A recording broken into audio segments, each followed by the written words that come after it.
Martin. Merci d'être là aussi, chacun de vous, malgré la température qui n'était pas très clémente ce matin. Très glissant sur la 116. Alors, on est parti quand même un petit peu plus tôt, mais on s'est arrivé juste. Et je suis content de vous voir là ce matin. Et de voir aussi que le message va être enregistré, malgré que le nombre est un peu moindre ce matin à cause de la température, justement. Mais l'enregistrement est là. Merci beaucoup, Diane, et puis ceux qui enregistrent en arrière, le CD, vous allez pouvoir écouter. Puis en même temps, j'en profite pour dire que c'est une série dans l'Épître aux Éphésiens qu'on a poursuivi là, depuis plusieurs mois. Et nous sommes rendus au 8e message. Et ce serait bon que vous ayez tous les messages, parce que là, vous auriez vraiment toute l'Épître aux Éphésiens, presque verset par verset. Et s'il y avait un chapitre ou un contexte dans Éphésiens que j'aurais voulu sauter dans ma nature charnelle et humaine, ça aurait été ce que je vais donner ce matin. J'avais envie d'appeler Noël ou Serge pour leur demander s'ils voulaient prendre ma place ce matin. Parce que je ne sais pas s'il y en a beaucoup qui vont encore m'aimer après le message aujourd'hui, soit les hommes ou les femmes. Et savez-vous quoi? J'ai regardé dans des commentaires, et les commentaires sont fameux, sont extraordinaires, mais quand il y a une question difficile dans la parole, ils disent rien. Hein, ils ne se mouillent pas. Les commentaires, ça c'est vrai. Hein? Moi, je regarde les commentaires, j'en regarde plusieurs quand je me prépare. Ce matin, je suis préparé depuis des jours et des semaines pour ce message-là. Qu'on donne dans l'espace de 40 minutes, c'est pas beaucoup, temps de travail. Mais s'il y avait un chapitre que j'aurais voulu, ou une portion d'écriture que j'aurais voulu sauter, ça aurait été cela. Alors, j'ai regardé dans des commentaires, j'ai regardé sur Internet, voir s'il y avait des messages sur cette portion d'écriture. Il y en a très, très peu. On évite de parler de ce sujet-là. Vous allez comprendre pourquoi dans quelques instants. Mais c'est un message qui m'a fait beaucoup de bien. Et surtout que je donne le message, puis mon épouse est là pour l'entendre. Parce que ça concerne beaucoup mon épouse, comme toutes les épouses, comme tous les maris. Autant les maris que les épouses ici ce matin. Alors le texte, c'est quoi? Bien, c'est Éphésiens 5, les versets 20 à 33. Ouvrez vos Bibles si vous l'avez avec vous et jetez un coup d'œil. Vous allez tout de suite comprendre ce qui nous attend ce matin dans le message. Il y a un mari qui raconte, il dit, chez nous, là, je prends toutes les grandes décisions. C'est moi, le mari, là, qui prend toutes les grandes décisions. Puis ma femme, elle prend toutes les petites décisions. Il dit, par exemple, je décide de choses telles que le commerce entre les pays, la criminalité dans notre société, l'augmentation des taxes, les impôts, toutes ces grandes questions-là, c'est moi qui s'en occupe. Il dit, ma femme, elle décide des petites choses mineures, telles que quelle maison nous devrions acheter, quel genre de voiture nous devrions conduire, combien d'argent nous aurons à dépenser, puis la façon d'élever les enfants. Toutes ces petites décisions-là, c'est elle qui les prend. Est-ce que c'est comme ça que ça se passe chez vous? Ah, c'est attendu que c'est une farce, hein? Vous n'avez pas trop ri. Vous avez des jaunes. Vous avez des jaunes. Premièrement, on va regarder l'attitude du mari puis de sa femme. Nous lisons au verset 33, que chacun de vous marie, je commence avec les maris parce que ça a été plus facile pour moi de commencer comme ça, là, que chacun de vous marie aime sa femme comme lui-même et que la femme respecte son mari.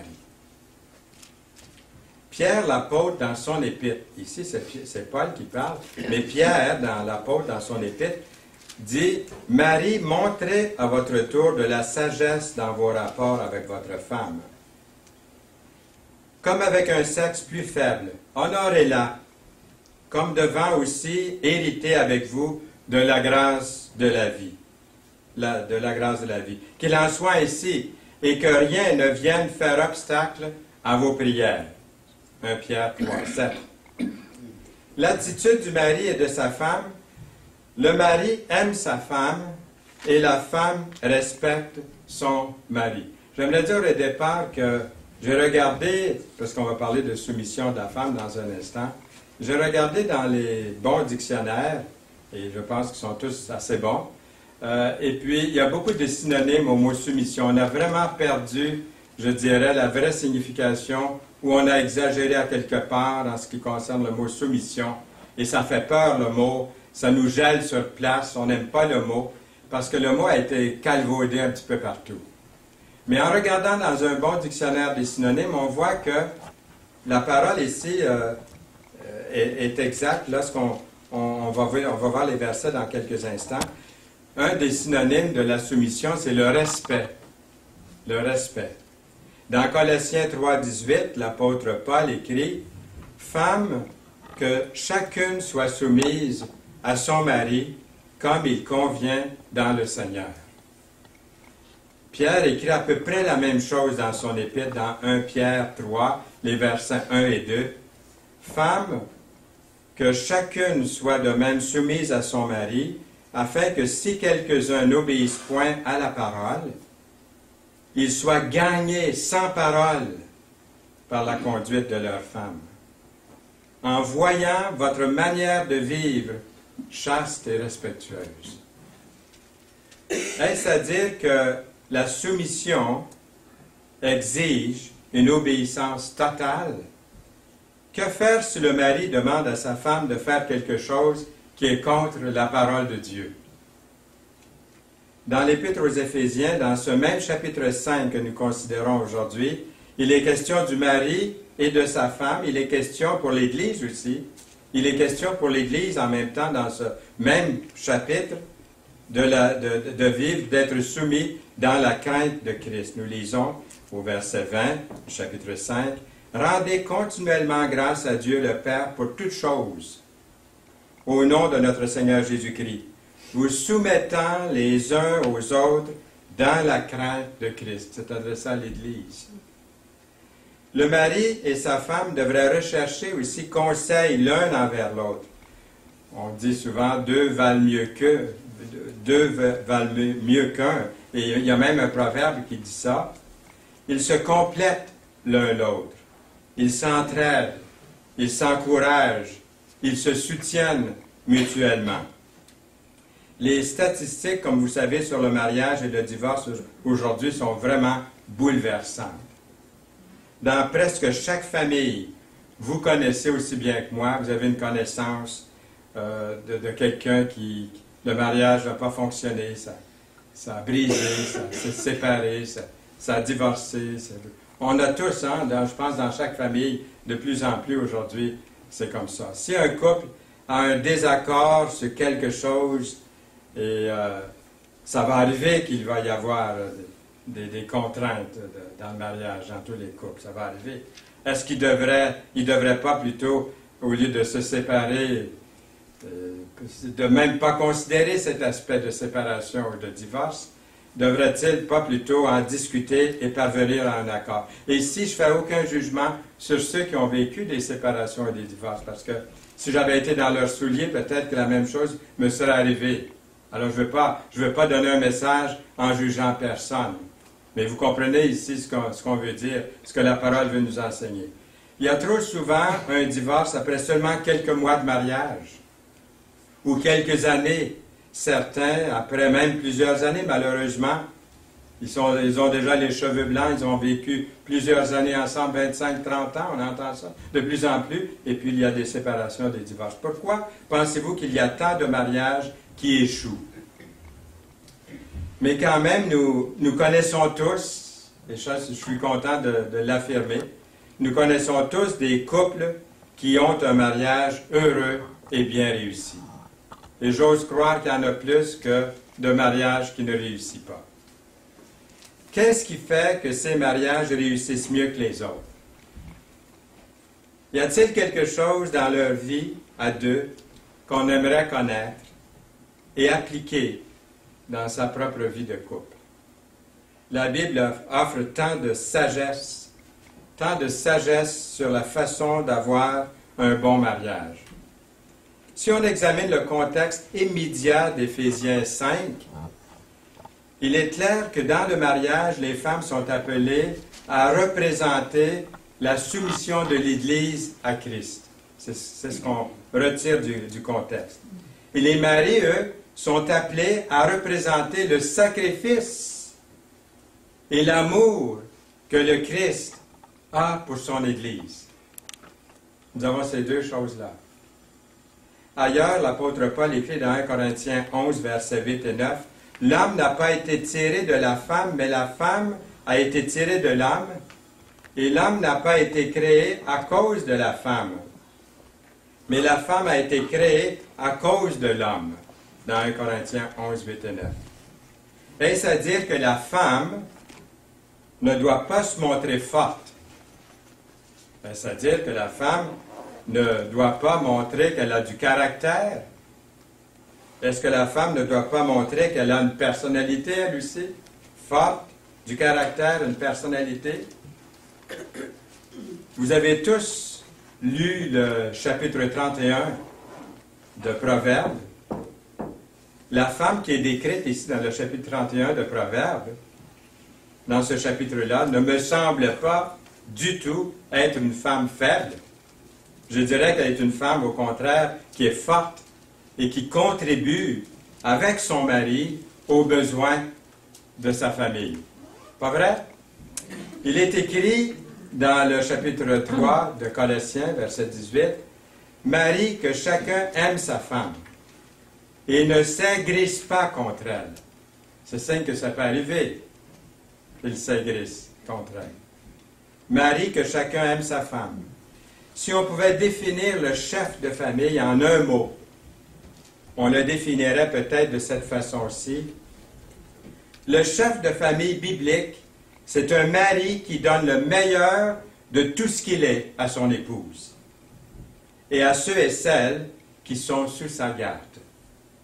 On pourrait définir la soumission de l'épouse d'une manière complémentaire. Elle donne le meilleur de tout ce qu'elle est à son époux et à ceux et celles qui sont sous sa garde. Il y a plusieurs années, Martin Luther l'a défini à peu près comme ceci. Que la femme, dit-il, fasse que son mari soit heureux de revenir à la maison après une bonne journée à son travail et qu'elle fasse qu'il regrette de devoir repartir le lendemain pour aller travailler. Oh, c'est bien. Bien dit? Dans la pensée de Dieu, la femme a été créée dans un but bien précis. Il suffit de lire le récit de la création d'Ève dans Genèse chapitre 2 pour comprendre ce que Dieu nous enseigne. La Bible dit que le Christ est le chef de l'Église. Par conséquent, nous, l'Église, nous nous soumettons à Jésus, tout comme l'épouse s'identifie à son mari, il doit y avoir une bonne raison pourquoi Dieu a fait les choses de cette façon-là. Paul écrit que les maris doivent aimer leurs femmes comme leur propre corps. Rappelons-nous ce que Adam a dit lorsqu'il a vu Ève pour la première fois. Je pense que ce n'est pas écrit dans la Bible, il a dû dire « Wow! Hein? Wow! » quand il a vu Ève pour la première fois. Et puis, nous lisons ce qui est écrit dans le contexte, chapitre 2, verset 23 de Genèse. L'homme dit, « Voici, cette fois, celle qui est os de mes os et chair de ma chair. On l'appellera femme, parce qu'elle a été prise de l'homme. » Dieu créa Ève d'Adam. Elle est une partie de son corps, du corps d'Adam. Si un homme aime sa femme de la façon dont Dieu le commande, quelle attitude pensez-vous il aura envers sa femme? Jésus s'est livré pour l'Église, il s'est sacrifié pour elle. Les maris sont appelés à faire la même chose pour leur épouse. Rien de moins. Il est écrit le mari est le chef de la femme comme Christ est le chef de l'Église, dans Éphésiens 5, 23. Jésus est le chef de l'Église, mais l'Église est aussi appelée le corps de Christ. Comme l'Église, nous sommes Jésus. Il nous aime, comme lui-même. Nous sommes son corps. Il nous aime. Assez pour donner sa vie pour chacun de nous.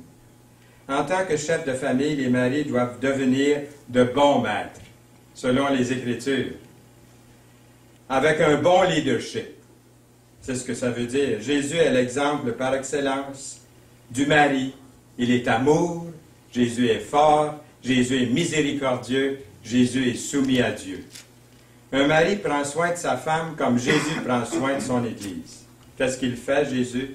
Dans Éphésiens 5, 29, il la nourrit et prend soin. Prend soin. Ça souligné ici, prend soin. Ça inclut beaucoup de choses, comme Christ le fait pour l'Église. Du fait que le mari est le chef de la femme, cela le rend-il supérieur à sa femme. Elle est sa partenaire, elle est sa compagne, elle n'est pas inférieure d'aucune façon. Un mari doit se tourner vers Jésus et voir comment Jésus guide son Église. Dieu est lent à la colère et plein d'amour, plein de miséricorde et de compassion. Le même principe s'applique au mari. Comment Jésus prend-il soin de son troupeau, l'Église? Est-ce qu'il néglige son troupeau? Est-ce qu'il l'abandonne? Non. Il promet de ne jamais l'abandonner. On dirait que je suis en train de faire un message à des nouveaux mariés, à une célébration de mariage ce matin. Je pense que je vais le garder pour le prochain mariage que je vais célébrer, ce message-là. Il est donné. Le mari se soucie de nous. Et Jésus se soucie de nous comme le mari se soucie de son épouse. Et Jésus nous donne le pain de vie, comme nous avons célébré ce matin, le pain de vie, l'eau vive pour nourrir nos âmes. L'épouse fait partie de son mari comme l'Église fait partie de Jésus. Nous sommes membres de son corps, nous lisons dans le verset 30 du chapitre 5 d'Éphésiens. Quand un homme et une femme se marient, ils deviennent une seule chair. Lorsque nous faisons partie du corps de Christ, nous sommes comme l'homme de Genèse 2, 24. L'homme quittera son père et sa mère et s'attachera à sa femme, et ils deviendront une seule chair. Genèse 2, 24. Nous laissons derrière nous toute notre ancienne vie pour faire partie de toute nouvelle vie, d'une toute nouvelle vie en Jésus. Il n'est jamais trop tôt ou trop tard pour demander à Dieu de nous modeler en un homme ou une femme de Dieu, digne de faire partie de cette nouvelle relation d'alliance dans le mariage. S'il y a des attitudes ou des vieilles habitudes qui ont besoin d'être modelées, changées, qui doivent être brisées même dans le mariage, Jésus est la réponse. Si quelqu'un a eu de mauvaises fréquentations dans le passé, Jésus peut libérer son cœur pour qu'il puisse se donner totalement à la personne avec qui ou elle, il ou elle, passera le reste de sa vie. Même si nos parents ou d'autres membres de la famille sont divorcés ou séparés, notre mariage n'a pas besoin de finir de la même façon qu'eux. Parce que souvent, je vois ça. Je vois des parents qui se sont séparés ou divorcés, puis on dirait que ça se répète des fois dans les enfants. Avez-vous remarqué la même chose? On dirait que le modèle n'était pas là et puis il y a quelque chose qui manque. C'est arrivé dans ma famille, à moi, je peux dire ça sur les ondes, c'est pas un secret de polichinelle, que des fois j'aurais presque voulu que mon père parte. Surtout avant, je parle avant sa conversion, quand il prenait un coup et puis ça allait mal à la maison. J'aurais voulu que mon père parte pour qu'on ait la paix. J'aurais voulu qu'il se sépare. Mais aujourd'hui, je remercie Dieu que ma mère l'a quand même je dirais, endurer. Aujourd'hui, on n'endure pas longtemps dans notre société. Mais je remercie Dieu de voir qu'ils sont demeurés ensemble. Est-ce que je vous ai déjà raconté qu'un jour, je travaillais au bureau, j'étais dans un bureau pendant 8-9 ans avant d'aller étudier dans une école biblique et aller dans l'œuvre. Et pendant que j'étais au bureau, un des sous-patrons est entré et m'a dit, il connaissait mon père, mais il n'avait jamais vu ma mère. Et puis il dit, Fernand, il dit, je ne sais pas comment t'annoncer ça. Il dit, j'ai vu ton père, il dit, dans son automobile l'autre jour. Il dit, il n'était pas seul. Puis il dit, il y avait une femme, il dit, elle était presque assise sur ses genoux. Elle le tenait par les... Là, j'ai pouffé de rire. J'ai dit, c'est ma mère. Il voulait m'annoncer que ça ne pouvait pas être ma mère, après tant d'années de mariage. Mais ma mère était amoureuse de mon père. Elle l'aimait. Et je pense que mon père l'aimait beaucoup aussi. Mais à cause de son caractère, à cause de la bouteille, hein, il levait le coude assez facilement. Ça n'allait pas toujours bien dans la famille. Mais voyez-vous, il y avait cette relation d'amour. Surtout là maintenant, ils étaient devenus chrétiens et puis ils ont appliqué la parole de Dieu dans leur vie. Et ça a fait toute une différence. Même si nos parents ou d'autres membres de la famille sont séparés, ça n'a pas besoin de nous arriver à nous. Depuis notre enfance déjà, on peut décider dans son cœur, même quand on est jeune, de tout faire ce que Dieu demande afin d'obtenir un mariage réussi et heureux. Si un mari tente d'imiter Jésus, il va doucement enseigner et diriger sa femme et sa famille dans un mode de vie saine et sainte, irréprochable. Lui et sa femme pourront suivre le Seigneur de tout leur cœur ensemble. Je ne dis pas qu'ils ne feront pas des erreurs. C'est la première fois qu'on est parents, c'est la première fois qu'on est mariés. Et moi, j'avais 4 frères, une sœur. Imaginez-vous, chez nous, c'était des gars. Hein? Quand mes parents partaient, on vidait la cuisine, on enlevait tous les meubles, et puis on mettait des serviettes autour des poings, puis on boxait. Moi, j'étais l'aîné, fait que je disais, je mets mon bras derrière le dos, le bras droit, je suis droitier, et puis je vous bats toute la famille juste avec un poing, le bras gauche. Je n'étais en pleine coupe, mais je m'en faisais étamper un méchant coup aussi. Hein? Quand les parents arrivaient, on avait des yeux. Ben, qu'est-ce que vous êtes arrivé? Tout était placé, le ménage était fait. Ma soeur avait été arbitre. Donc, quand je me suis marié, je ne peux pas dire que je connaissais tellement les filles. Et j'étais peut-être porté à agir un peu dur avec elles, en ayant eu des frères toujours à la maison. Mais ça s'apprend. Ça s'apprend vite. Surtout avec une épouse telle que j'ai eu le privilège d'avoir comme Yolande, j'ai pu apprendre assez bien ce que c'était d'être un peu plus délicat, d'être un peu plus galant.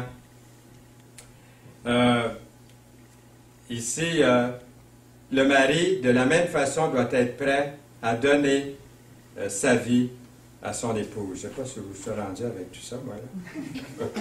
Deux émotions. Okay. Deux émotions. Les gants. OK. Dans le corps de Christ, nous sommes soumis entièrement à Jésus en tant que chef de l'Église. C'est là qu'on était rendu. Et Jésus nous aime comme son propre corps. Le Seigneur Jésus-Christ a aimé l'Église de sorte qu'il l'a donné physiquement sa vie. Et sur la croix, il a saigné. On a parlé de ça dans la première réunion ce matin. C'est sur une croix sanglante pour nous sauver qu'il est mort. Et dans Jean 10, les versets 17 et 18, nous avons ce verset qui dit Christ a aimé l'Église et s'est livré lui-même pour elle, afin de la sanctifier en la purifiant et en la lavant par l'eau de la parole, pour faire paraître devant lui cette Église glorieuse, sans tache, ni ride, ni rien de semblable, mais sainte et irrépréhensible. C'est ça que le Seigneur a fait pour nous. Et puis, nous avons ici une autre histoire que j'aimerais vous raconter. Vous connaissez Mme Thatcher, vous en avez entendu parler. Quand Paul écrit que le mari doit aimer sa femme et que la femme doit respecter son mari, est-ce que ça veut dire que la femme n'a plus besoin d'aimer son mari? Ou qu'un mari n'a pas à traiter sa femme avec respect?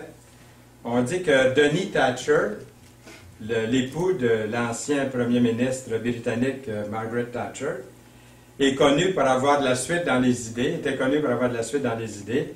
Puis il y a une question d'un journaliste qui lui demandait s'il n'avait pas chez lui des signes de jalousie ou de discorde dans son mariage en raison du poste de premier ministre de Mme Thatcher. Les Thatcher venaient d'aménager tous les deux dans la résidence au 10 Downing Street à Londres, en Angleterre. Le journaliste, en interrogeant Monsieur Thatcher, le journaliste dit à M. Thatcher, lui demande, Monsieur Thatcher, qui porte les pantalons à la maison chez vous? Question directe. Réponse directe. M. Thatcher répond, c'est moi. C'est moi qui porte les pantalons. C'est moi aussi qui les lave et qui les repasse. Vous voyez, nous lisons que le Seigneur nous aime et puis l'épouse respecte son mari. C'est deux choses qui vont ensemble. Elle est soumise dans ce sens-là. Le Seigneur Jésus-Christ, je dois vous dire qu'il n'était pas une victime à cause de ça. Quand il est allé à la croix, quand il s'est sacrifié pour l'Église. Il savait ce qu'il faisait. Il savait qu'il serait triomphant de la mort. Il savait que l'Église composée de pécheurs comme vous et moi périrait s'il ne mourait pas. Et il a choisi de faire ce sacrifice ultime. Le mari, de la même façon, doit être prêt à donner sa vie en tant que soutien de famille. Le mari doit être prêt à donner sa vie pour protéger sa famille et les intrus. La galanterie, ça s'apprend. J'aimerais ici vous mettre une photo. On voit une petite fille qui est à la plus battante, puis les deux grands niaiseux. Ils ont chacun leur parapluie, mais ils laissent la petite fille se mouiller jusqu'aux os. La galanterie, là, messieurs, là c'est là que je vais me faire haïr un peu par les messieurs. La galanterie, ça s'apprend. Ça s'apprend. Mon père n'était pas très galant, mais je l'ai appris un peu par la suite. Le mari doit s'assurer que sa femme est à l'abri, même de la pluie, et lui marcher sous la pluie, s'il le faut. Avez-vous l'idée? Oui. Hein? C'est ça l'idée. Hein? Il y a au moins une femme qui est d'accord avec moi là-dessus. On pourrait appeler ça, si vous voulez, on pourrait appeler ça de la galanterie ou de la chevalerie. Mais peu importe comment vous l'appelez. Lui ouvrir la porte, la laisser passer devant. Moi, je vois continuellement des hommes qui marchent devant leur... Surtout quand on va au restaurant, je vois ça, là. Pas de galanterie du tout. L'homme est là qui marche vite, vite. Il ouvre la porte du restaurant, la porte se rabat dans la face de son épouse. Lui, il va s'asseoir, puis son épouse, arrange-toi, rentre. Tu sais où est-ce qu'est la porte? Rentre. Ça, c'est pas de... Je trouve que le mari devait commencer dans les petites choses, à démontrer qu'il a une attention spéciale pour son épouse. Il y a mille et une façons pour un mari de donner sa vie, littéralement, physiquement, dans sa manière d'agir avec son épouse, mais le leadership d'amour d'un mari pour sa femme est plus que physique, et plus que dans ces choses dont je viens de mentionner. Il est aussi spirituel. Spirituel. Comment est-ce qu'on peut faire ça, spirituellement? Physiquement, on le sait, ouvrir la porte, être galant, on sait toutes ces petites choses-là. Il y en a beaucoup qui le font, heureusement. Mais je dirais la première chose de tout, pour appliquer ça spirituellement, le mari envers sa femme, je dirais la première chose, c'est que lui-même lise la Bible et prie chaque jour personnellement. Ça, c'est une chose importante. Et deuxièmement, d'amener son épouse et sa famille aux réunions, à une prédication biblique au moins une fois par semaine. Et troisièmement, de ne pas oublier de faire un culte familial quotidien ensemble. Je sais que quand les enfants ont grandi chez nous, c'était difficile parce que chacun avait son horaire et puis c'était pas toujours facile de réunir tout le monde ensemble. Mais au moins, elle avait commencé quand ils étaient plus jeunes. De pas longtemps, de ne pas fatiguer les enfants. Un enfant ne peut pas avoir une attention aussi longue que peut-être un adulte. Donc, il faut doser. Il ne faut pas lui donner le psaume 119 la première journée que vous commencez le culte. Vous allez les écœurer pour le reste de leur jour. Mais il faut vraiment doser. Et j'en ai déjà parlé ici à l'Église, de comment est-ce qu'on peut doser, c'est de varier les cultes. Un culte, pour moi, chez nous, c'était de chanter des fois quelque chose de beau, de la parole. Et ça, je dis après, c'est fini notre culte. Alors, chacun peut aller à ses affaires. Les enfants, les jeunes aimaient ça. Le culte n'était pas fatigant. D'autres fois, c'était de lire un verset. D'autres fois, c'était de leur demander, avez-vous lu quelque chose que vous alliez partager avec nous? Ou des jeux. Des fois, un jeu court. Mais rien de trop long. J'ai eu de foyer où le père a eu un culte avec sa famille qui n'en finissait plus. Et tout le monde en était bouleversé, fatigué, puis au point d'haïr la parole. J'ai vu un jeune prendre sa Bible et la tirer par terre, tellement il était agressé et frustré. Et c'est pas comme ça qu'on veut que nos jeunes grandissent puis aiment la parole. Donc, il faut la doser. Qu'est-ce qu'ils aimeraient entendre? Comment la rendre attrayante, cette parole, des fois qui n'est pas toujours attrayante? Comment j'ai fait pour rendre le message de ce matin attrayant? Devinez. Hein? Devinez. J'ai dit à mon épouse, sois là hein, quand je donne le message, parce que après elle va pouvoir me dire où est-ce que c'est que la prochaine fois, je devrais souligner peut-être des choses un peu plus. Je sais qu'il y a des maris dans cette salle, aujourd'hui, dans cette église, qui font déjà tout ce dont on a parlé. C'est déjà fait. Mais permettez-moi de vous encourager à continuer, à ne pas vous tanner, vous fatiguer, ou à reprendre, si vous l'avez laissé de côté, à reprendre ces bonnes choses, ces bonnes habitudes, à ne pas vous relâcher, de prendre les devants. Ce sont des activités simples aussi, mais tous les démons de l'enfer vont s'opposer à vous si vous essayez de mettre ces choses-là en pratique, surtout les choses spirituelles. C'est le diable qui va se mettre contre vous pour vous empêcher de continuer, de reprendre et de faire ce que vous aimeriez faire pour le Seigneur. À la fin de la journée, nous devons reconnaître que le meilleur des hommes parmi nous est faible et limité. Heureusement, il y a des hommes qui ont un amour sincère pour leur famille, malgré les erreurs, les échecs qu'ils peuvent avoir. Mais nous devons tous reconnaître que pas un seul d'entre nous ne peut sauver son épouse. Personne d'entre nous ne peut sauver ses enfants. C'est à chaque personne d'aller au Seigneur. Mais vous pouvez être un instrument pour les conduire à Christ. Il y a des enfants qui ont grandi dans un foyer, puis jamais l'Évangile leur a été prêché. Ils sont venus à l'école du dimanche, ils l'ont entendu à l'école du dimanche, mais c'est dans le foyer que ça doit commencer. Et puis, c'est là qu'on doit les protéger pour l'éternité en leur apportant la parole. Mais comme l'Arche de Noé,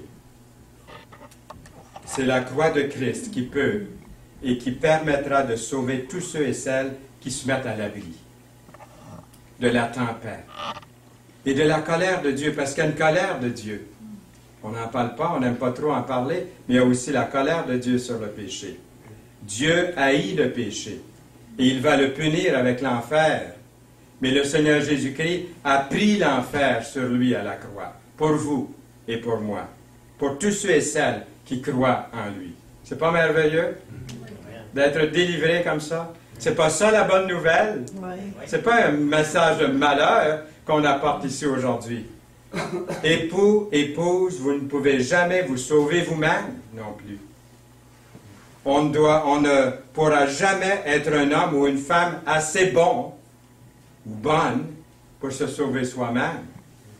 Si vous voulez être sauvé, vous devez venir à la croix. C'est à la croix. Et c'est la même chose pour les célibataires, les veuves, les enfants. Si vous voulez être sauvé, vous devez croire ce que le Christ, ce que le Seigneur Jésus-Christ a fait pour vous, pécheurs. Époux ou épouse, vous ne pouvez pas croire pour votre mari, pour votre femme ou pour vos enfants, mais ce que vous pouvez faire est de consacrer votre vie en les conduisant tous au Seigneur, en les emmenant par la main. Et c'est à eux ensuite de décider. Les conduire dans l'arche de la grâce de Dieu. Vous pouvez les conduire à Jésus. Demandons à Dieu de restaurer et de faire revivre, d'améliorer son mariage ou celui des autres pour que ces mariages, avec son aide, durent toute une vie. Amen? Amen. Amen? Amen. Vraiment? Amen. Good! Merveilleux. Merci Seigneur pour le message. Je pense qu'il a fait son petit chemin dans mon cœur, dans votre cœur. Puis il revient, parce que ce message doit revenir à tous les instants dans ma propre vie. C'est pas fait. C'est pas fait. Tant qu'on n'est pas rendu dans sa présence, c'est pas fait encore. Seigneur, merci de ta bénédiction sur chacun de nous ici ce matin, dans ce lieu. Pour ta plus grande gloire, Seigneur, nous venons à toi, tels que nous sommes, pécheurs que tu aimes, et que tu purifies, que tu laves dans ton sang précieux. Au nom de Jésus. Amen. Amen.